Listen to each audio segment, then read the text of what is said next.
Welcome to The Christian Statesman.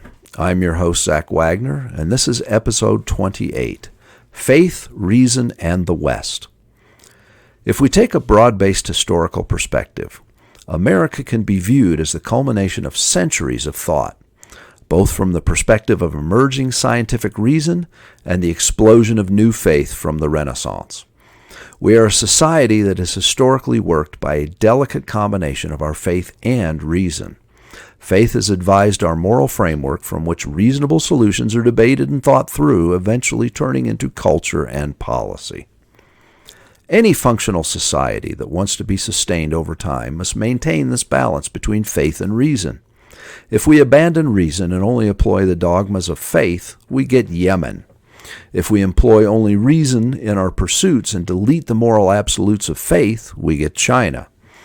An examination of even the last 100 years will show that neither of those countries have managed a very stable record when it comes to prosperity and human rights. We cannot be committed to either extreme. We must have our reason advised by faith and our faith tempered by reason.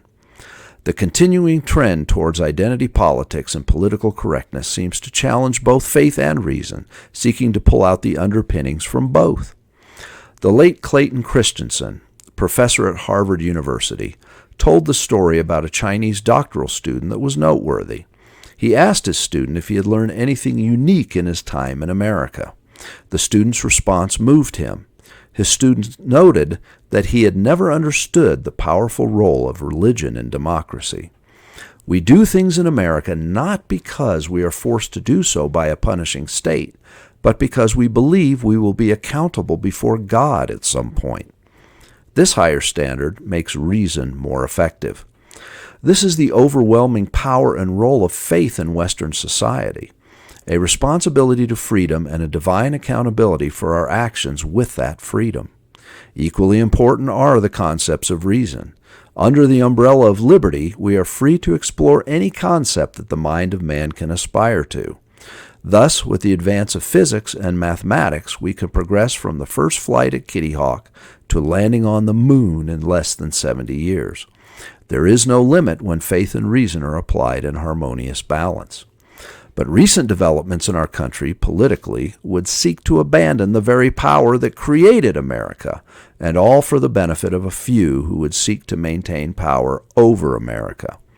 This is worse than silly endeavors such as Project 1629 that attempts to redefine our history on a narrow ideological narrative. Such efforts are easily debunked, especially when they fly in the face of facts. It is the overt criticism of faith, such as declaring Christianity to be racist when it is no such thing, or declaring gender as a social construct and proclaiming 60-plus genders when there are clearly only two when we frame things through strict biological science. In short, an era of political correctness would take us out of the age of reason and into an age of unreason. It replaces the balance of faith and reason with a prevailing ideological dialogue based on neither. All we need to do to end the West and America as we now know it is to remove our foundation of faith and reason. Political correctness demands that we abandon them for a more supposedly enlightened ideological position. This is a fool's errand, and nothing good will come of it. It was no slip of the tongue when Joe Biden pronounced, "We believe in facts over truth." Only a committed but confused ideologue could have uttered such a phrase. Centuries of progress balancing faith and reason can be undone very quickly. Look at the Cultural Revolution under Mao in China. That movement sought to eliminate 5,000 years of history and wisdom from the Chinese culture, all in the name of the more enlightened, quote-unquote, Communist Manifesto. The American experiment is still relatively young when compared to the broader tapestry of history. We should be focused on the great body of faith and elevated reason that got us here in the first place. After all, our very survival depends on it.